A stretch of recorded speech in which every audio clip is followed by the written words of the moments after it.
بسم اللہ الرحمن الرحیم حافظوا علی الصلوات والصلاة الوسطى وقوموا للہ قانتین فإن خفتم فرجالا أو ركبانا فإذا أمنتم فاذكروا الله كما علمكم ما لم تكونوا تعلمون صدق اللہ العظیم حافظوا علی الصلوات والصلاة الوسطى اے ایمان والو نمازوں کی حفاظت کرو اور خاص طور سے درمیانی نماز کی وقوموا للہ قانتین اور اللہ تبارک و تعالیٰ کے سامنے خشوع کے ساتھ کھڑے رہو عاجزی کے ساتھ کھڑے رہو فإن خفتم پھر اگر تم خوف کے حالت میں ہو فرجالاً تو پیدل ہی او رکبانا یا سواری کی حالت میں نماز پڑھ لو فإذا أمنتم پھر جب تم امن پالو فاذکروا اللہ تو اللہ تبارک و تعالیٰ کو یاد کرو یعنی نماز پڑھو کما علمکم جیسا کہ اس نے تم کو نماز سکھائی ہے ما لم تکونوا تعلمون جس نماز کو تم نہیں جانتے تھے یہ دو آیتیں ہیں گزشتہ ترجمہ سمجھ گئے دوبارہ کروں پھر سے کر دوں حافظوا علی الصلوات حفاظت کرو نمازوں کی والصلاة الوسطى خاص طور سے درمیانی نماز کی وقوموا للہ قانتین اور اللہ تبارک و تعالیٰ کے سامنے عاجزی کے ساتھ کھڑے رہو فإن خفتم اگر تم خوف کی حالت میں ہو فرجالاً تو پیدل ہی اور رکبانا یا سواری پر ہی نماز پڑھ لو فإذا أمنتم جب تم امن کی حالت میں آ جاؤ فاذکروا اللہ کما علمکم اللہ تبارک و تعالیٰ کو یاد کرو یعنی نماز پڑھو جیسا کہ اس نے تم کو نماز سکھائی ہے ما لم تکونوا تعلمون وہ نماز جو تم نہیں جانتے تھے گزشتہ 2-3 رکوعوں سے میاں بیوی کے مسائل طلاق نکاح عدت رضاعت دودھ پلانا ان سارے موضوعات کو اللہ تعالیٰ نے بیان فرمایا اور گزشتہ آیتوں میں اللہ تعالیٰ نے طلاق کی ایک مخصوص شکل ذکر فرمائی تھی مہر کے اعتبار سے کہ کس حالت میں مہر متعین ہوتا ہے اور کن احوال میں پورا مہر دینا پڑتا ہے اور کن صورتوں میں آدھا مہر دینا پڑتا ہے اور کن صورتوں میں اپنی مرضی سے کچھ مہر کا حصہ دے دینا ضروری ہے ان دونوں کو بیان کرنے کے بعد اللہ تعالیٰ نے آگے ان 2 آیتوں کے بعد والی آیتوں میں پھر سے اللہ نے ایک حکم بیان فرمایا میاں بیوی ہی سے متعلق ہے عدت کا اور وصیت کا تو اس کو آگے ذکر کرنے سے پہلے درمیان میں نماز کے حکم کو اللہ تعالیٰ یاد دلاتے ہیں سورہ بقرہ کی ابتدا میں بھی ہم پڑھ کر آئے ہیں اقیموا الصلاۃ وآتوا الزکاۃ نماز پڑھو زکوٰۃ دو اور نماز کے بارے میں فرمایا تھا کہ وَإِنَّهَا لَكَبِيرَةٌ إِلَّا عَلَى الْخَاشِعِينَ کہ نماز بھاری ہے مشکل ہے مگر جو اللہ سے ڈرنے والے ہیں ان کے لیے نماز کوئی مشکل اور بھاری چیز نہیں ہے کوئی نماز نہیں پڑھتا ہے تو اس کا مطلب یہ ہے کہ اس کو اللہ کا ڈر نہیں ہے نہ اللہ سے اس کو محبت ہے تو حافظو کا لفظ بتاتا ہے کہ اللہ تعالیٰ نے درمیان میں نماز کا حکم دے کر یہ پیغام دیا ہے کہ میاں بیوی کے معاملات کتنے ہی خراب ہو چکے ہوں، آپس کے رشتے بگڑ رہے ہوں، طلاق ہو چکی ہو، یا کسی بیوی کے شوہر کا انتقال ہو جائے، یا کسی شوہر کی بیوی کا انتقال ہو جائے، یا کسی کے بیٹی کی طلاق ہو جائے یا خلا ہو جائے، اور نکاح کے بعد رخصتی سے پہلے طلاق مل جائے، کسی کو پورا مہر ملے یا کسی کو آدھا مہر ملے، کچھ بھی صورتحال ہو نماز نہیں چھوڑنی چاہیے، یہ اللہ تعالیٰ نے حکم دیا۔ اور مفسرین نے ایک عجیب بات کہی کہ بعض مرتبہ میاں بیوی کے معاملات کو حل کرنے میں وقت کافی لگ جاتا ہے، صبح سے شام تک مجلس ختم نہیں ہوتی، درمیان میں اگر نماز کا وقت آ جائے تو اللہ فرماتے ہیں کہ وہ میٹنگ برخاست کرو اور پہلے نماز پڑھو، دوبارہ آ کر کے گفتگو کر لو۔ ایک بات، حافظوا علی الصلوات، صلوات نماز کو کہتے ہیں۔ دن بھر میں انسان پر اللہ تعالیٰ نے مسلمان پر 5 نمازیں فرض کی ہیں۔ اس کا تذکرہ قرآن پاک کی الگ آیت میں آیا ہے، وَأَقِمِ الصَّلَاةَ طَرَفَيِ اللَّيْلِ وَزُلَفًا مِّنَ النَّهَارِ، لوگو نماز قائم کرو طرفِ اللیل، رات کے 2 کناروں پر، وَزُلَفًا مِّنَ النَّهَارِ، اور دن کے اجالے کے حصے میں۔ اب اس میں اوقات نماز اللہ نے بیان فرما دیے۔ رات کے 2 کنارے کون سے ہیں؟ ایک تو یہ کنارہ مغرب والا یا عشاء والا، اور فجر والا، یہ 2 کنارے ہیں رات کے، ایک سے رات شروع ہوتی ہے اور ایک سے رات ختم ہوتی ہے، تو عشاء اور فجر۔ پھر زلفم من النہار، دن کے حصے کی نمازیں عام طور پر ظہر، عصر اور مغرب کی نماز کا جو وقت ہوتا ہے اس سے پہلے پہلے دن باقی ہے، نماز کے وقت شروع ہونے کے بعد رات شروع ہو جاتی ہے، تو اس مغرب کی نماز بھی عام طور پر اجالے ہی کے اندر ہوتی ہے، اندھیرے اور تاریکی کے اندر ہونے والی نمازیں عام طور پر 2 ہوتی ہیں۔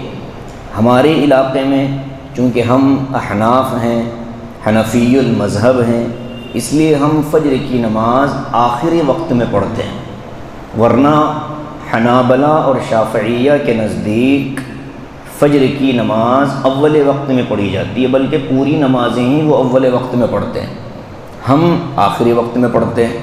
دونوں درست ہیں، اگر کوئی اول وقت میں پڑھنا چاہے اس کی بھی گنجائش ہے، کوئی آخری وقت میں پڑھنا چاہے، درمیان کا جو نماز کا جو ڈیوریشن، جو وقت اللہ نے رکھا ہے 5:40 سے مثال کے طور پر 6:50 تک اگر وقت ہے تو 5:40 پر بھی گنجائش ہے، 5:50 پر بھی گنجائش ہے، اور 6:35 پر بھی گنجائش ہے، اس میں کوئی حرج نہیں ہے۔ تو نماز ہم دیر سے پڑھتے ہیں، اس لیے ہماری نماز فجر اجالے میں ہوتی ہے۔ عرب ممالک میں چونکہ وہاں حنبلی فقہ چلتی ہے تو وہاں نماز اول وقت میں ہو جاتی ہے، وہاں جیسے ہی وقت شروع ہوتا ہے اذان کہہ دی جاتی ہے، وہاں اذان کا وقت متعین ہوتا ہے، جماعت کا وقت نہیں ہوتا، جماعت کا وقت وہاں کسی بورڈ پر نظر نہیں آتا، وہاں صرف اذان کا وقت لکھتے ہیں کہ اتنے بجے اذان فجر ہوگی، اتنے بجے ظہر، اتنے بجے عصر، مغرب، عشاء، اور اذان کے بعد بس کچھ منٹ میں نماز قائم کر دی جاتی ہے، پڑھا دی جاتی ہے۔ ہمارے علاقے میں فجر تاخیر سے ہوتی ہے، اس وجہ سے ہمیں یہ نہیں سمجھ میں آتا کہ فجر دن میں ہو رہی ہے کہ رات میں ہو رہی ہے، تو فجر بھی مغرب ہی کی طرح ہے، ایک حصہ اس کا رات سے جڑا ہوا ہے اور ایک حصہ اس کا دن سے جڑا ہوا ہے۔ ابتدائی وقت جو ہوتا ہے وہ رات کا آخری وقت ہے، اور فجر کا جو آخری وقت ہوتا ہے وہ دن کا پہلا وقت ہے، وہ درمیان کا جو وقت ہے طلوع کا، یہ فجر کا وقت ہے۔ مغرب کی بھی صورتحال ایسی ہے کہ اس کا ابتدائی جو وقت ہوتا ہے وہ دن کا آخری وقت ہوتا ہے، اور اس کا جو آخری وقت ہوتا ہے وہ رات کا ابتدائی وقت ہوتا ہے۔ اقیم الصلاۃ طرفی اللیل وزلفا من النہار، ایک جگہ اللہ نے فرمایا ان الصلاۃ کانت علی المؤمنین کتابا موقوتا، اللہ تعالیٰ نے نماز کو مومنوں پر وقت پر طے کیا ہے، مقرر کیا ہے، لازم کیا ہے، یعنی فرض نماز وقت پر ہی ہوگی اور ادا ہوگی، وقت نکلنے کے بعد پڑھی جائے گی، فرض ہی ہوگی لیکن قضا ہوگی۔ ادا اور قضا کا فرق ہے، ثواب میں کمی آ جائے گی، ذمہ داری تو پوری ہوگی، نماز کا سوال تو نہیں ہوگا کہ تم نے نماز کیوں نہیں پڑھی، قضا پڑھنے والا بھی بچے گا، لیکن جو اصل فضیلت ہے نماز پڑھنے کی، جو روحانیت ہے، جو برکتیں ہیں، وہ ساری وقت پر ادا کرنے ہی سے حاصل ہو جاتی ہیں۔ وقت نکلنے کے بعد ادا کرنے سے ذمہ داری تو پوری ہو جاتی ہے، لیکن وہ انوار و برکات اور وہ سکون اور وہ فضیلتیں حاصل نہیں ہوتی۔ نبی علیہ السلام کی زندگی میں بھی بعض صورتحال ایسی پیش آ گئی تھی امت کو تعلیم دینے کے لیے کہ حضور صلی اللہ علیہ وسلم سے بھی بعض نمازیں قضا کروائی گئیں اللہ تبارک و تعالیٰ کی طرف سے، تاکہ قضا نماز کے مسائل امت کو معلوم ہو، ورنہ اگر حضور کی نماز ہی قضا نہ ہوتی تو پھر امت کو قضا نماز کا مسئلہ کیسے معلوم ہوتا۔ حضور صلی اللہ علیہ وسلم سے نکاح کروایا گیا تاکہ امت کو نکاح کے مسائل معلوم، حضور سے طلاق دلوائی گئی تاکہ امت کو طلاق کے مسائل معلوم ہو سکے۔ حضور صلی اللہ علیہ وسلم کی زندگی کو نمونہ بنایا، مطلب یہی ہے کہ آپ سے بھی اللہ نے کچھ ایسے اعمال کروائے جو امت کو تعلیم دینے کے لیے تھے۔ آپ نے عام حالات میں بیٹھ کر پانی پیا ہے، کبھی کبھی آپ نے کھڑے ہو کر پانی پیا، امت کو تعلیم دینے کے لیے کہ ہر حال میں بیٹھ کر پینے کو اگر لازم سمجھو گے تو زندگی میں بعض دفعہ ایسی صورتحال پیش آ جاتی ہے کہ آدمی کے لیے بیٹھنا ناممکن ہوتا ہے، اور پھر وہ بیٹھنے پر اصرار کرے تو مسائل پیدا ہو جاتے ہیں۔ اس لیے اسلام نے سہولت رکھی ہے، معذور ہے، بیٹھا نہیں جا سکتا، کھڑے کھڑے گھونٹ اگر پی لے، کچھ پانی پی لے تو اس کی قطعاً اجازت ہے، اس میں کوئی عیب نہیں، کوئی دو رائے نہیں۔ دوسری بات، حضور صلی اللہ علیہ وسلم کا عام معمول تھا بیٹھ کر پیشاب کرنے کا، اور سنت بھی یہی ہے اور احتیاط بھی اسی میں ہے، لیکن آپ ایک جگہ گئے تھے کسی معاملے میں، وہاں آپ کو تقاضا ہوا پیشاب کا، لیکن آپ کو موقع نہیں ملا بیٹھ کر پیشاب کرنے کا، تو آپ نے کھڑے ہو کر استنجا فرمایا۔ اس کی اجازت مل گئی امت کو کہ اگر کوئی معذور ہو، جن کے پیر درد ہوں، وہ بیٹھ نہیں پاتے تو کھڑے ہو کر کرنے کی گنجائش ہے۔ ہاں، جو بیٹھ سکتا ہے پھر بھی نہ بیٹھے، اب اس کو کہا جائے گا کہ یہ خلاف سنت طریقہ ہے۔ ہر مرتبہ کھڑے ہو کر پیشاب کرنا عیب نہیں ہے، بعض صورتحال ایسی ہو جاتی ہے کہ وہاں بیٹھنا ناممکن ہوتا ہے، بیٹھنے سے کپڑوں کی گندگی کا امکان ہے، بیٹھنے سے کپڑوں کی ناپاکی کا ڈر ہے، تو ایسی صورتحال میں کھڑے ہو کر اجازت ملی ہے۔ تو ایسے بہت سے مسائل حضور صلی اللہ علیہ وسلم سے اللہ تعالیٰ نے ایسے کچھ کام کروائے امت کو تعلیم دینے کے لیے۔ اسی میں یہ بھی ہے کہ آپ سے نماز بھی قضا کروائی گئی، نماز فجر، اور امت کو تعلیم دینے کے لیے اللہ کے نبی صلی اللہ علیہ وسلم نے حضرت بلال سے فرمایا تم نے اٹھایا کیوں نہیں تھا مجھے، قضا ہو گئی نماز، سورج چڑھ گیا ہے۔ اب سارے لشکر سفر میں تھے، حضور صلی اللہ علیہ وسلم واپس آ رہے تھے لشکر میں، پھر آپ نے سب کو بیدار کیا نماز۔ ایک مرتبہ حضور صلی اللہ علیہ وسلم سفر میں تھے، حالت سفر میں، اور صحابہ کا ایک بڑا مجموعہ ساتھ تھا، آپ صلی اللہ علیہ وسلم استنجا کے لیے تشریف لے گئے۔ کسی نے لوگوں سے کہا کہ حضور نے نماز پڑھ لی۔ اب حضور صلی اللہ علیہ وسلم نے جب نماز پڑھ لی تو کسی صحابی نے اس لشکر کی امامت کروا دی۔ اب حضور صلی اللہ علیہ وسلم وضو سے فارغ ہو کر آئے تو جماعت کھڑی ہو چکی تھی اور کچھ رکعتیں ہو گئی تھیں۔ اب حضور اقدس صلی اللہ علیہ وسلم نے مسبوق بن کر نماز پڑھی۔ امت کو مسبوق کے مسائل معلوم ہو گئے کہ اگر کسی کی ایک رکعت چھوٹ جائے، 2 رکعت چھوٹ جائے، 3 چھوٹ جائے، 4 چھوٹ جائے، کوئی آخری سلام سے کچھ سیکنڈ پہلے آ جائے تو اس کو کیا طریقے سے آنا چاہیے، یہ سارے طریقے اللہ کے نبی صلی اللہ علیہ وسلم کے ذریعے امت کو معلوم ہوئے۔ یہ بھی انہی میں سے ہے کہ وقت پر نماز ادا کرنا آپ کے آنکھوں کی ٹھنڈک ہے، اور کسی موقع سے اگر چھوٹ جائے تو قضا ادا کرنا بھی ضروری ہے، قضا کی ادائیگی بھی فرض ہے۔ جب تک بندہ وہ نماز ادا نہیں کر لے گا تب تک اس نماز کا وبال سر پر رہے گا، جب وہ ادا کر دے گا اب وہ وبال اور گناہ سے بچے گا۔ تو یہاں حکم دیتے ہیں حافظوا علی الصلوات، نمازوں کی حفاظت کرو، اور لفظ بہت صاف ہے، 2 ٹوک الفاظ ہیں کہ نماز کی حفاظت۔ ہر جگہ تو یہ آتا تھا نماز قائم کرو، نماز قائم کرو، زکوٰۃ ادا کرو، نماز قائم کرو، یہاں الفاظ دوسرے ہیں، حافظو، یہ نماز جیسی نعمت تم کو دی جا رہی ہے، حفاظت کرو، یہ الفاظ ہے، حافظو علی الصلوات، نمازوں کی حفاظت کرو، والصلاۃ الوسطیٰ، اور خاص طور سے درمیانی نماز. ظاہر ہے کہ درمیانی نماز کون سی ہوگی؟ فجر، ظہر، عصر، مغرب، عشاء میں بیچ والی نماز کون سی ہے؟ جی عصر کی نماز ہے.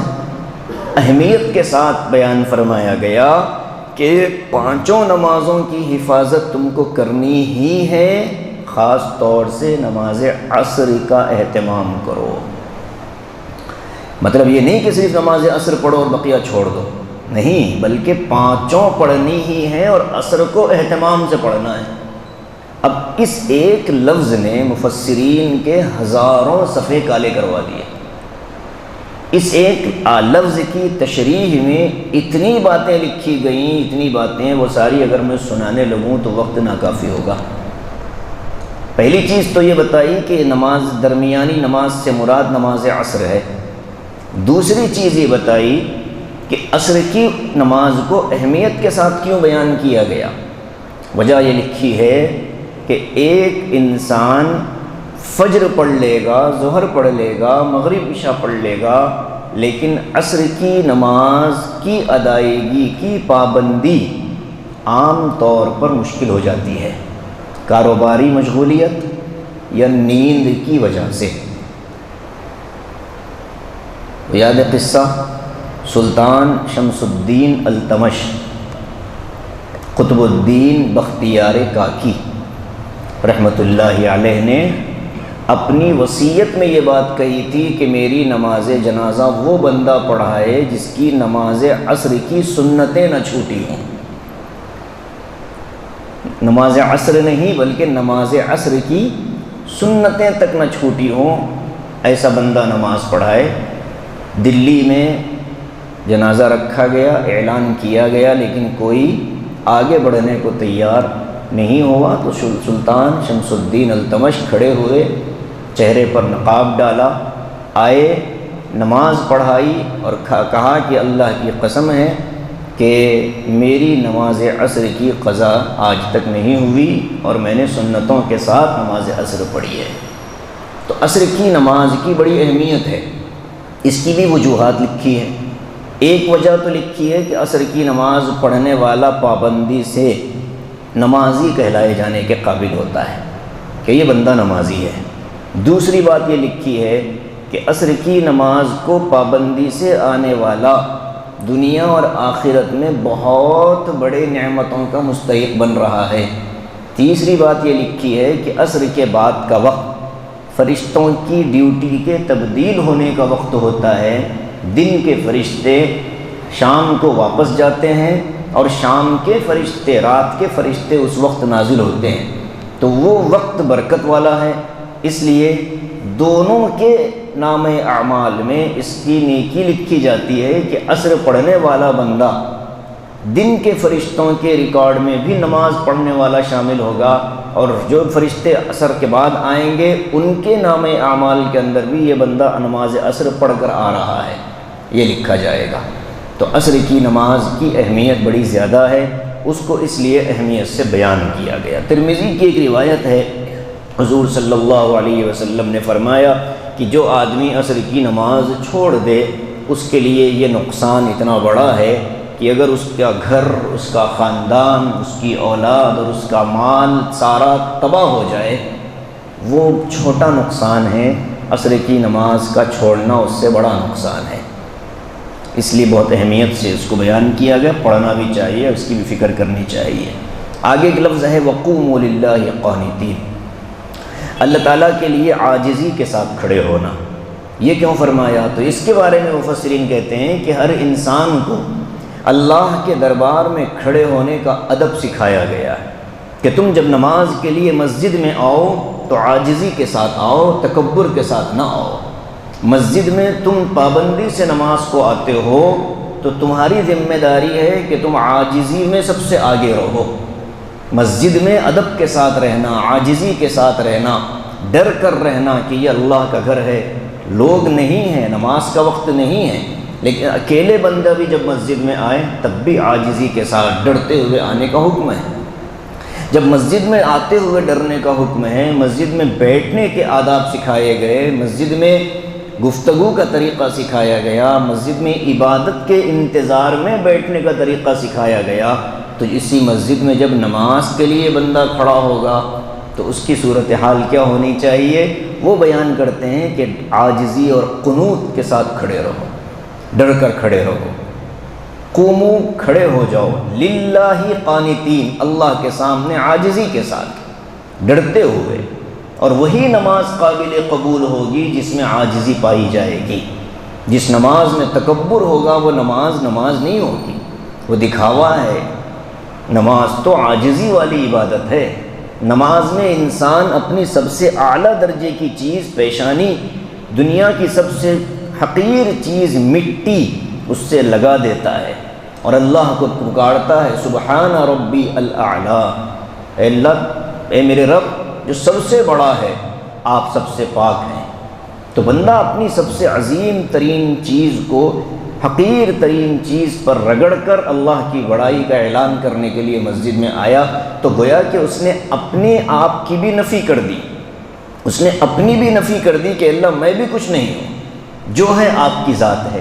تو مسجد میں ادب کے ساتھ رہنا، نماز میں خشوع کے ساتھ کھڑے ہونا، عاجزی کے ساتھ کھڑے ہونا، لباس بھی ہمارا درست ہو، جی صاف ستھرا لباس، اللہ کے گھر میں آتے ہوئے لباس کا لحاظ ہو۔ آگے ہم سورہ مائدہ میں اعراف میں پڑھیں گے کہ یا بنی آدم خذوا زینتکم عند کل مسجد، اے ایمان والو، انسان آدم کی اولادو، مسجد میں جب آؤ تو زینت اختیار کرو، اچھے کپڑے پہنو، اچھا لباس پہنو۔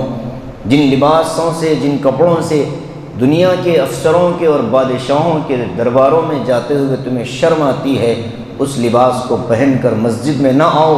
اس سے اللہ تبارک و تعالیٰ کو غیرت آتی ہے کہ اس بندے کی میرے نظر، میری اس بندے کے سامنے بس اتنی حیثیت ہے کہ جس کپڑوں کو پہن کر وہ درباروں کے پاس جانا نہیں چاہتا، دنیا والوں کے سامنے نہیں جانا چاہتا، اس کو پہن کر مسجد میں آ جاتا ہے۔ آپ دیکھیں کیسے کیسے لباس پہن کر ہم آتے ہیں مسجد میں، 5 سال سے وہی ٹی شرٹ پہن کر لوگ نماز پڑھنے آ رہے ہیں مسجد میں۔ اب بتائیے اللہ کی ان پر رحمتیں اتریں گی؟ ایسا نہیں کہ کوئی فقیر اور بالکل بے یعنی ایسا ہے کہ جس کا نہ گھر ہے نہ دار، ایسے لوگ بھی ماشاءاللہ عزت دار اللہ نے دے رکھا ہے، لیکن دل کی کنجوسی اور اللہ تبارک و تعالیٰ کی عظمت اتنی بھی نہیں ہے کہ لباس کی عمدگی کی بھی ان کو فکر ہو جائے۔ جو لباس پہن کر دعوت میں ہم نہیں جا سکتے، اس لباس پہن کر مسجد میں آنے کی اجازت نہیں ہے۔ نماز ہو جائے گی، آ جائیں گے، امام کے ساتھ پڑھیں گے، نماز ہوگی، لیکن نماز کی روحانیت اور اللہ سے تقرب اور قرب یہ حاصل نہیں ہو سکتا۔ اس لیے نوجوانوں، تم کو میں خاص طور سے کہتا ہوں کہ الٹے سیدھے کپڑے پہن کر، ٹریک سوٹ پہن کر، ٹی شرٹیں پہن کر، بالکل ایسے ٹی شرٹیں جن کے کپڑے گل کر ختم ہو چکے ہوتے ہیں، یہ پہن کر منہ اٹھا کر مسجد میں آ گئے، زندگی بھر اس کی نحوستیں پڑی رہتی ہیں۔ آپ دیکھ لیجیے، میرا چیلنج ہے آپ کو، جو حضرات مسجد میں بے ادبی کے ساتھ آتے ہیں زندگیوں میں کبھی کامیاب نہیں ہیں، اور جو حضرات مسجد میں آتے ہوئے ادب کے ساتھ، محبت کے ساتھ، مسجد اللہ کا گھر اور میں اللہ کے سامنے کھڑا ہونے کے لیے جا رہا ہوں، اس احساس کے ساتھ آتے ہیں، ان کی زندگیاں دیکھیں کہاں ہیں۔ اور کامیابی صرف مال دولت کا نام نہیں ہے۔ آپ مالدار ہو سکتے ہیں، لوگوں کے دلوں میں آپ کے لیے نرم گوشہ پیدا ہو جائے، آپ کی غیر موجودگی میں لوگ آپ کے لیے دعائیہ جملے کہیں، یہ عزت ہے۔ سامنے تو عزت ملے گی، لیکن آپ کی غیر موجودگی میں آپ کی عزت ہو، یہ اصلی عزت ہے۔ آپ کے لیے دعا ہو، آپ کی غیر موجودگی میں لوگ آپ کو محسوس کریں، یہ عزتیں ہیں۔ اس لیے کپڑوں کے معاملے میں لاپرواہی مت کرو۔ اللہ کے سامنے کھڑے ہونے کا ادب ہے عاجزی، سب سے پہلی چیز۔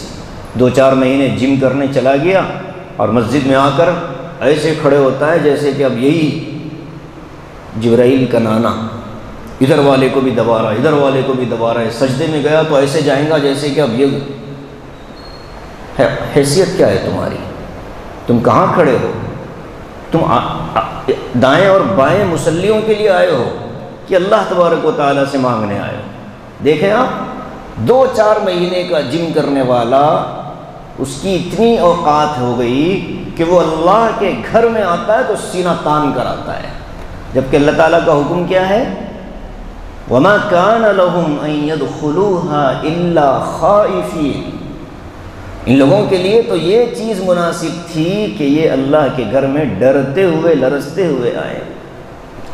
حضرت علی ابن الحسین، جن کو عام طور پر امام زین العابدین کہا جاتا ہے، علی ابن الحسین رحمہ اللہ، کربلا میں اکیلے بچ جانے والے آل نبوت کے وہ صاحبزادے، جب وضو فرماتے تھے تو اب وضو کے بعد مسجد میں آنے سے پہلے ان پر لرزہ طاری ہو جاتا تھا، کانپتے تھے۔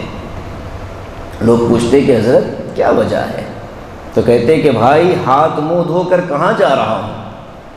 پیدا کرنے والے اللہ کے سامنے حاضر ہونے کے لیے جا رہا ہوں، اور میری زندگی کے اعمال کا مجھے پورا پتہ ہے۔ ان اعمال کی گندگیوں کے ساتھ اب جا کر میں کہوں گا اللہ اکبر، جو اللہ بڑا ہے اسی اللہ کی نافرمانی کر کے پھر اسی کے سامنے آ کر کہہ رہا ہوں کہ آپ ہی بڑے ہیں؟ گویا کہ اس نے مجھے، حضرت کہتے تھے، گویا کہ میں اللہ تبارک و تعالیٰ کے سامنے مسجد میں ایک زندگی گزار رہا ہوں، مسجد کے باہر ایک دوسری زندگی گزار رہا ہوں، یہ خوف کی وجہ سے کانپتا ہوں۔ اس طرح سے ڈر کر کے لوگ نماز کے لیے آتے تھے۔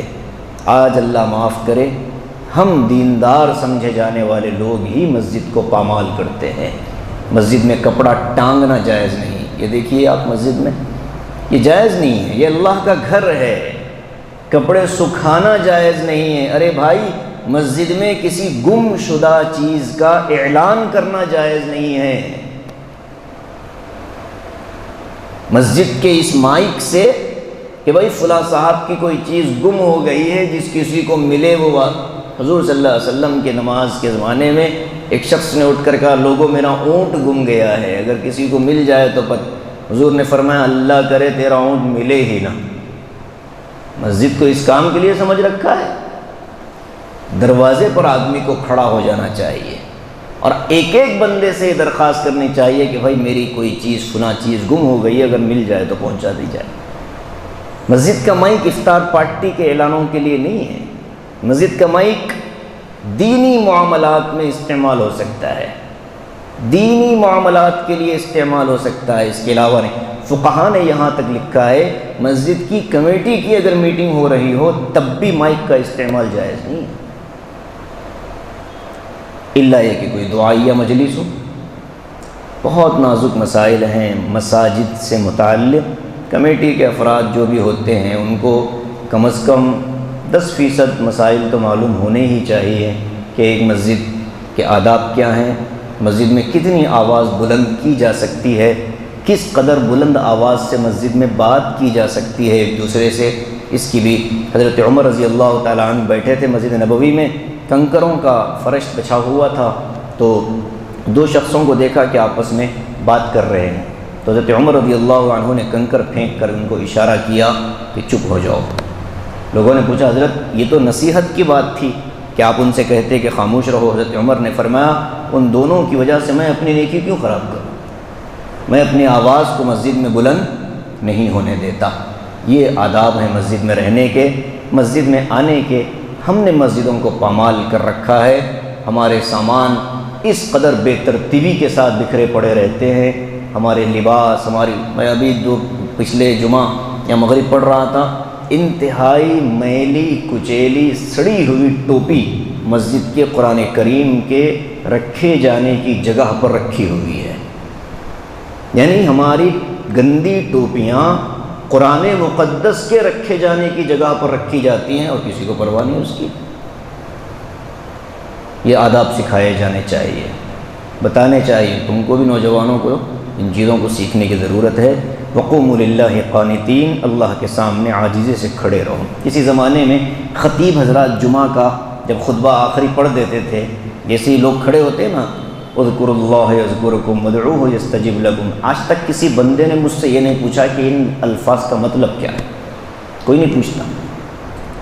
اذکروا اللہ یذکرکم وادعوہ یستجب لکم ولذکر اللہ تعالی اعلی واولی واعز واجل واتم واہم واعظم واکبر واللہ یعلم ما تصنعون۔ وقوموا للہ قانتین، اس طرح کے الفاظ پہلے ادا کیے جاتے تھے۔ تو یہ لفظ وقوموا للہ قانتین بولا جاتا تھا پہلے، خطیب جب آخری الفاظ بولتا تھا تو یہ بھی بولتا تھا وقوموا للہ قانتین، تو فوراً اللہ کے لیے کھڑے ہو جاؤ، یعنی نماز قائم کر لو۔ تو اس کو پھر بعد میں فقہا نے منع کیا، کہا کہ دیکھو جب تم نے یہ اعلان کر دیا کہ وقوموا للہ قانتین، اللہ کے لیے کھڑے ہو جاؤ، تو اب تاخیر نہیں ہونی چاہیے۔ اب تم صفیں سیدھی کرتے ہو، استووا اقیموا صفوفکم وسدوا الخلل، عربی میں بولنے والے استووا سیدھے ہو جاؤ، صفیں برابر کر لو۔ تو یہ تاخیر بھی مناسب نہیں ہے، فقہا نے لکھا، اس لیے کہا خطیب صاحب کو کہ بس یہ کہہ دو اعظم و اجل و اتم و اہم و اعظم و اکبر، اتر جاؤ، پھر آپ اپنے صفوں کی درستگی کا اعلان کرو اور باقی جو چیزوں کا اعلانات ہوتے ہیں، تو تاخیر نہ ہو، اس لیے اس لفظ کو ابھی خطبے سے ہٹایا گیا۔ اب آگے ایک مسئلہ اور ہے، حالت خوف کی نماز، یہ کیا ہے؟ جنگ کے حالات میں بھی جہاد کرتے تھے نبی علیہ الصلوۃ والسلام۔ حضور کے زمانے کی جماعتیں کہاں جاتی تھیں؟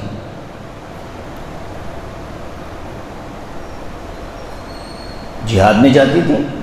حضور صلی اللہ علیہ وسلم کہاں بھیجتے تھے لشکروں کو؟ مسجدوں میں جاتی تھی یا دشمنوں کے مقابلے میں جاتی تھی؟ ظاہر ہے کہ دشمن کے مقابلے میں نا، تو دشمن کے مقابلے میں جب جاتے تھے تو دشمن استقبال کرے گا، کھانا وغیرہ بنا کر کھلائے گا، یا ایسے ہمارے جیسا جماعت آگے استقبال ہو رہا ہے، اعلان ہو رہا ہے، فیاض بھائی اعلان کریں گے کہ دعا کے بعد انشاءاللہ دین، ایسا تو نہیں ہوگا نا۔ وہاں تو وصیت لکھ کر جاتے تھے کہ بھائی ہم آگے ٹھیک ہے، نہیں آئے تو ہماری جائیداد اتنے لوگوں میں تقسیم کر دینا۔ حضور صلی اللہ علیہ وسلم کے صحابہ جب نکلتے تھے مدینے سے لشکر اور جماعت بنا کر، تو میدان جہاد میں جاتے تھے، اور وہاں دشمن تیر تلواروں کے ساتھ استقبال کرتا تھا۔ صبح لڑائی، دوپہر لڑائی، شام کو لڑائی، اور لڑائی کے وقت میں اگر نماز کا وقت آ جائے، جنگ چل رہی ہے مسلمانوں کی کافروں کے ساتھ، اور نماز کا وقت آ جائے تو کیا کیا جائے؟ اس کو یہاں بیان کیا، فَإِنْ خِفْتُمْ، اگر تم کو حالت خوف میں نماز پڑھنا ہو۔ حالت خوف، اللہ کے علاوہ صحابہ اور رسول کو کسی کا خوف نہیں تھا، مگر بعد میں آنے والے مسلمانوں کو تو اپنی جان کی فکر ہے نا، تو ہم کو اپنی جان کی تو دنیا بھر کی فکر پڑی ہوئی ہے کہ یہ ہو جائے، وہ ہو جائے، یہ ہو جائے، وہ ہو جائے۔ تو صحابہ تو ہم جیسے نہیں تھے، تو ان کے لیے تو یہ مسئلہ تھا، ہمارے لیے تو یہ مسئلہ بڑا اہم ہے کہ حالت جنگ میں اگر کبھی آ جائیں اور نماز کا وقت ہو جائے تو نماز پڑھنے کا طریقہ کیا ہے؟ فرماتے ہیں کہ لشکر میں کئی طرح کے سپاہی ہوتے ہیں، کچھ پیدل چلنے والے اور کچھ سواری پر گھوڑے پر سوار ہونے والے، پیادہ اور سوار۔ تو جو پیدل چلنے والے یعنی سپاہی ہوتے ہیں وہ پیدل ہی نماز پڑھیں گے، یعنی اپنی حالت میں، اور جو گھوڑوں پر بیٹھ کر لڑ رہے ہیں وہ گھوڑوں ہی پر بیٹھ کر نماز پڑھیں گے۔ ٹھیک، اب اس کی دو شکلیں، یہ 5ویں پارے میں بھی تفصیلات آئیں گی۔ ہتھیار ہاتھ میں ہیں، زرہ پہنے ہوئے ہیں، خود لگائے ہوئے ہیں، سارا جنگ کا جو ضروری سامان ہے وہ ہے آپ کے جسم پر۔ اب اس میں حضور صلی اللہ علیہ وسلم کے زمانے میں کیا ہوتا تھا، چونکہ حضور اقدس صلی اللہ علیہ وسلم 17 مرتبہ مدینے سے نکلے ہیں جہاد کے لیے۔ کتنے مرتبہ؟ 17 مرتبہ۔ آپ صلی اللہ علیہ وسلم کی 10 سالہ زندگی میں 17 غزوے ہوئے، جس میں آپ بنفس نفیس شریک رہے، مقابلے کے لیے گئے، اور نمازوں کا وقت آیا تو آپ نے ان جنگوں میں نمازیں پڑھائی صحابہ کو۔ اب حضرات صحابہ حضور صلی اللہ علیہ وسلم ہی کے پیچھے نماز پڑھنا چاہتے تھے۔ ظاہر ہے کہ جب حضور موجود ہوں تو پھر امام کون؟ حضور سے بڑا امام تو ہو نہیں سکتا، تو ہر ایک صحابی کی یہ تمنا کہ ہم حضور ہی کی اقتداء میں نماز پڑھیں گے۔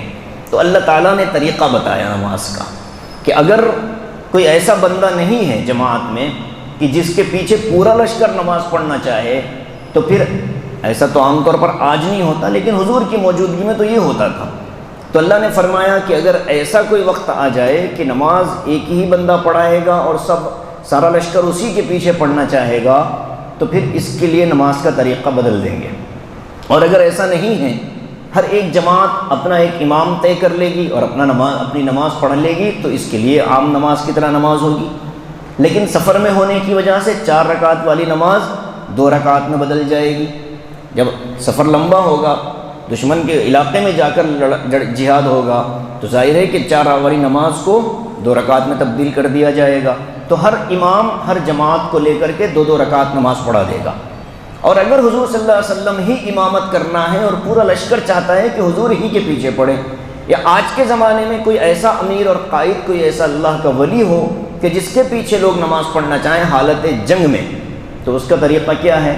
اگر 2 رکعت کی نماز پڑھ رہے ہوں تو امام نیت کر لے گا 2 رکعت کی، اللہ اکبر، ایک جماعت آ جائے گی امام کے پیچھے اور بقیہ آدھی جماعت لڑتی رہے گی دشمنوں سے۔ ایک جماعت آئے گی امام کے پیچھے اور بقیہ آدھی جماعت آئے گی دشمنوں کے مقابلے میں۔ اب یہ جو حضور صلی اللہ علیہ وسلم کے یا امام کے پیچھے جو جماعت نماز پڑھ رہی ہوگی، وہ کتنی رکعت پڑھے گی؟ صرف 1 رکعت پڑھے گی۔ امام 2 رکعت کی نیت کرے گا، یہ پیچھے شامل ہونے والے بندے 1 ہی رکعت پڑھیں گے۔ 1 رکعت پڑھ کر یہ واپس اپنے دوستوں کے پاس چلے جائیں گے، لشکر کے پاس چلے جائیں گے، اور ان کے جو ساتھی ہیں وہ آ کر کے امام کے ساتھ شریک ہو جائیں گے۔ یعنی 1 رکعت ایک جماعت کے ساتھ اور 1 رکعت دوسری جماعت کے ساتھ، اور 1 رکعت امام کے پیچھے پڑھیں گے، بقیہ 1 رکعت اپنے طور پر پوری کر لیں گے۔ یہ ہے حالت خوف والی نماز، اس کو کہا جاتا ہے صلاۃ الخوف۔ کیا کہتے ہیں؟ صلاۃ الخوف۔ پہلی بار سن رہے ہیں؟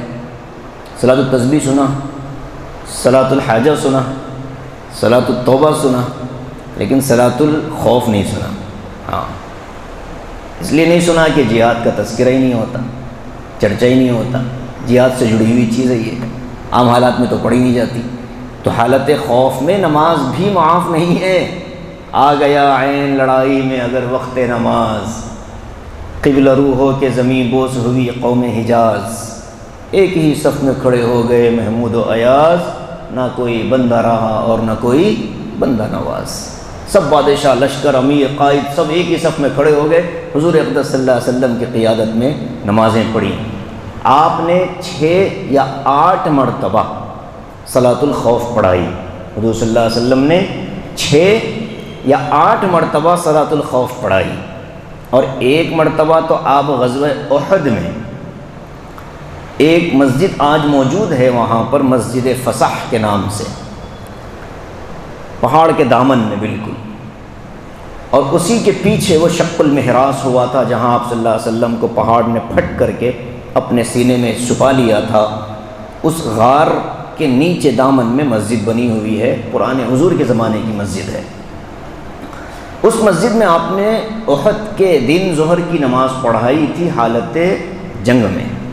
زخمی ہو گئے تھے آپ، اور آپ صلی اللہ علیہ وسلم کے دندان مبارک بھی زخمی ہو گئے، خود کی کڑیاں بھی دھس گئی تھیں، اور آپ کے جسم سے خون بہت بہہ رہا تھا۔ تو حضرت بی بی فاطمہ رضی اللہ تعالی عنہا نے چٹائی جلا کر کے اس کی راکھ آپ کے زخموں پر رکھی تھی، جس کی وجہ سے خون رک گیا تھا۔ پھر انہی زخموں کے ساتھ آپ صلی اللہ علیہ وسلم نے ظہر کی نماز پڑھائی تھی صحابہ کو 4 رکعت، تو وہ نماز حالت خوف میں پڑھائی گئی تھی۔ پھر جنگ کا پانسا پلٹا، پھر صحابہ نے حضور صلی اللہ علیہ وسلم کو بعافیت وہاں سے نکالا۔ تو 8 یا 6 مرتبہ آپ صلی اللہ علیہ وسلم نے صلاۃ الخوف پڑھائی۔ اللہ فرماتے ہیں فَإِنْ خِفْتُمْ فَرِجَالًا أَوْ رُكْبَانًا، اگر تم حالت خوف میں نماز پڑھنا چاہتے ہو تو پیدل آدمی پیدل ہی پڑھے گا، سواری پر سوار آدمی سواری کی حالت میں نماز پڑھ لے گا۔ فَإِذَا أَمِنْتُمْ فَاذْكُرُوا اللَّهَ كَمَا عَلَّمَكُمْ، اور اگر ایسی کوئی صورتحال نہیں ہے، عام حالات میں بیٹھے ہو، فَاذْكُرُوا اللَّهَ، تو ایسی ہی نماز پڑھو، كَمَا عَلَّمَكُمْ، جیسا کہ اللہ نے تم کو نماز سکھائی۔ اس میں بڑا باریک مسئلہ لکھا علماء نے، کہا کہ بیماروں کی نماز الگ، بزرگوں کی نماز الگ، جوانوں کی نماز الگ، عورتوں کی نماز الگ۔ اور ظاہر ہے کہ مرد و عورت کی نماز میں اللہ تعالیٰ نے فرق کو رکھا ہے۔ مرد کی طرح عورت سجدہ نہیں کرے گی۔ یہ پچھلے 15-20 سالوں سے ایک فتنہ سعودی عرب جیسے ممالک سے آ رہا ہے کہ جہاں عورتوں کو بھی مردوں کی طرح سجدے کروائے جا رہے ہیں۔ عورت زمین پر سمٹ کر سجدہ کرتی تھی تو حیا بھی تھی، عزت بھی تھی، اچھی بھی لگتی تھی۔ اب عورت بھی مرد کی طرح سجدہ کرنے پر مجبور ہو رہی ہے بعض جاہلوں کی وجہ سے، اور اللہ ان جاہلوں سے امت کو محفوظ رکھے۔ تو فرماتے ہیں ایسی نماز پڑھو جیسے اللہ نے تم کو سکھائی۔ جوانوں کی نماز بالکل حضور صلی اللہ علیہ وسلم کے زمانے میں جو آپ کی ابتدائی ایام تھے، آپ نے جو نماز پڑھی وہ بالکل نوجوانوں کے لیے اسوہ ہے۔ حالت خوف میں آپ نے نماز پڑھی، وہ مجاہدین کے لیے اسوہ ہے۔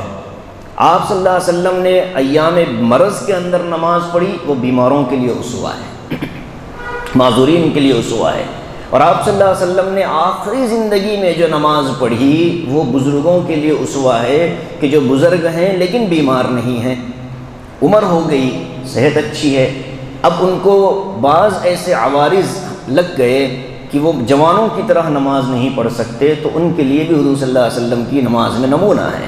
جیسے حالت سجدے میں جوان آدمی کو سنت کیا ہے کہ اس کی کہنیاں زمین سے دور رہیں اور اس کے ہاتھ، اس کے پیر، اس کا پیٹ دونوں الگ الگ رہیں۔ یہ حالت امن کی نماز، جوانوں کی نماز، صحت مند لوگوں کی نماز۔ آپ صلی اللہ علیہ وسلم جب بیمار ہوئے آخری وقت میں تو آپ نے ایسا سجدہ کیا کہ آپ کی دونوں کہنیاں زمین پر لگ جاتی تھیں۔ تو اس سے علماء نے لکھا ہے کہ یہ نماز معذوروں کے لیے، بزرگوں کے لیے ہے۔ دیکھیے کتنی پیاری سنتیں ہیں حضور صلی اللہ علیہ وسلم کی۔ کوئی جوان آدمی اگر کوہنیاں ٹیک دے گا تو خلاف سنت ہوگا، اور اگر کوئی ضعیف آدمی کوہنی ٹیک کر نماز پڑھ رہا ہو اور کوئی جاہل قسم کا نوجوان یہ کہہ دے کہ یہ نماز خلاف سنت ہے تو وہ جاہل خلاف سنت کام کر رہا ہے۔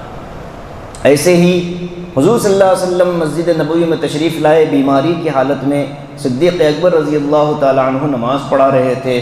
حضور آئے اور آپ آ کر مصلی پر بیٹھے، بیٹھ کر آپ نے نماز پڑھی۔ تو ان لوگوں کے لیے اسوہ بن گیا کہ جو لوگ کھڑے ہو کر پوری نماز نہیں پڑھ سکتے تو وہ بیٹھ کر نماز پڑھ لیں۔ حضور نے زمین پر بیٹھ کر نماز پڑھی تھی۔ آپ کے زمانے میں تو کرسیاں نہیں تھیں، سٹینڈ نہیں تھا، کوئی چیز نہیں تھی، تو زمین ہی پر بیٹھ کر آپ کی زندگی کی آخری نمازیں ہوئیں۔ تو ہر کیٹیگری امت کی، جوان ہو، بوڑھا ہو، ضعیف ہو، صحت مند ہو، بیمار ہو، اس کے لیے حضور صلی اللہ علیہ وسلم کی زندگی میں نماز کا طریقہ موجود ہے۔ اب ہم لوگوں کو یہ جو سکھاتے ہیں کہ اس طرح کھڑے ہونا ہے اور اس طرح، یہ جوان لوگوں کے لیے ہے۔ معذورین کے لیے یہ سارے احکام نہیں ہوتے۔ معذور ہوتا ہے، اللہ تعالیٰ نے اس کو خود مہلت دے رکھی ہے، تو ہم زبردستی اس کو کسی چیز پر۔ ایک چیز اور ہے، حضور صلی اللہ علیہ وسلم جب دو سجدوں کے درمیان جب نماز کے بعد کھڑے ہوتے تھے، پہلی رکعت کے بعد دوسری رکعت کے لیے کھڑے ہوتے تھے، تو آپ سجدے سے آتے اور سیدھے کھڑے ہو جاتے تھے، یہ بالکل جوانوں کی طرح۔ اور جب آپ کا جسم طاقتور ہو گیا، بڑھاپا آپ پر آنے لگا، آپ کی عمر جب بڑھ گئی، تو آپ صلی اللہ علیہ وسلم نے ایک نماز میں دوسرے سجدے سے اٹھ کر کچھ دیر آپ نے ایسے بیٹھ کر پھر آپ کھڑے ہوئے۔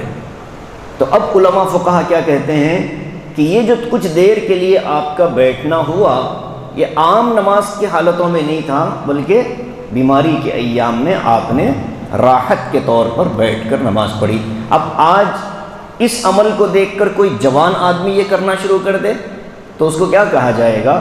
کہ اس کو کہا جائے گا خلاف سنت اور کم علمی کی بنا پر کیا جانے والا عمل، اس لیے کہ آپ کی پوری زندگی کی نماز میں یہ چیز نہیں تھی، آخری ایام کی نماز میں بیماری کی وجہ سے ایک چیز داخل ہو گئی، تو آج بیماروں کے لیے تو اس کی اجازت ہے، عام صحت مند لوگوں کے لیے اس کی اجازت نہیں دی جا سکتی۔ بات سمجھ رہے ہیں حضرات؟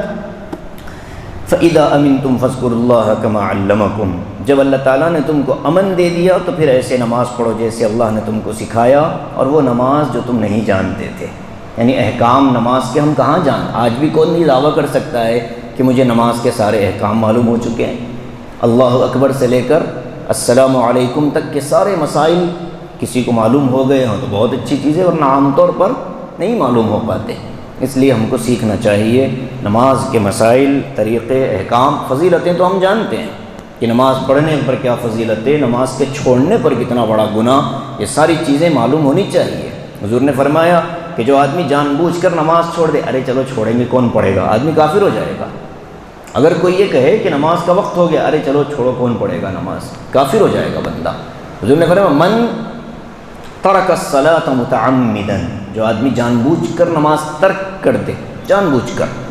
ہاں اگر کوئی آدمی یہ کہے کہ بھئی چلو پڑھیں گے بعد میں، کفر نہیں ہوگا، لیکن اگر کہ چلو بھئی چھوڑو، بعض یہ کہتے ہیں کہ بھئی نمازیں پڑھنے کے باوجود بھی حالات ہمارے نہیں بنتے، کیوں پڑھنا نماز، کافر ہو جائے گا۔ حالات کے بننے نہ بننے سے نماز پڑھنے نہ پڑھنے کا کوئی تعلق نہیں ہے، نماز کا پڑھنا اللہ کی طرف سے حکم ہے۔ حالات بنے تب بھی پڑھیں گے، ارے حالات جنگ میں نماز کا طریقہ جب سکھایا جا رہا ہو، زندگی کے لالے پڑے ہیں، کب کون سا تیر آئے، کب کس کی تلوار گردن اڑا دے، ایسی حالت میں نماز ترک کرنے کی اجازت نہیں، تو گھر کے پریشانیوں کی وجہ سے نماز چھوڑنے کی اجازت کیسے ہوگی؟ آدمی کو فکر کرنی چاہیے، نمازوں کا اہتمام کرنا ہو۔ جوانی کے سجدے اللہ تعالیٰ کو بہت پسند ہے، جوانی کی عبادتیں اللہ تعالیٰ کو بہت پسند آتی ہیں، اور بڑھاپے کی دعائیں اللہ کو بہت پسند آتی ہیں۔ جوانی کا سجدہ اور بڑھاپے کی دعا، یہ دونوں اللہ تبارک و تعالیٰ کی غیرت کو آواز دیتے ہیں کہ مولا ہم اپنی خواہشات کو چھوڑ کر آپ کے ہاں عبادت کے لیے آ گئے، مولا قبول فرما لیجئے۔ جوان اپنی عمل سے بتاتا ہے، اور بڑھاپا جب ہاتھ اٹھا کر دعا مانگتا ہے تو اللہ فرشتوں سے کہتے ہیں کہ دیکھیے بال سفید ہو گئے اور پھر بھی مانگ مجھ سے رہا ہے، کیا خالی ہاتھ واپس لوٹاؤں، چلو اس کو تو دے ہی دینا ہے۔ اس لیے دعاؤں کا اہتمام بزرگوں کو بھی کرنا چاہیے، جوانوں کو بھی کرنا چاہیے، اور عبادتوں میں چستی کے ساتھ اپنے آپ کو مشغول کرنا چاہیے۔ اللہ تعالی ہم سب کو پابند بنا دے اپنے احکام پر عمل کا، اور خاص طور سے نمازوں کی پابندی اللہ ہمارے اور ہمارے نسلوں کے اندر قیامت تک محفوظ فرما دے۔ آمین وآخر دعوانا الحمدللہ رب العالمین۔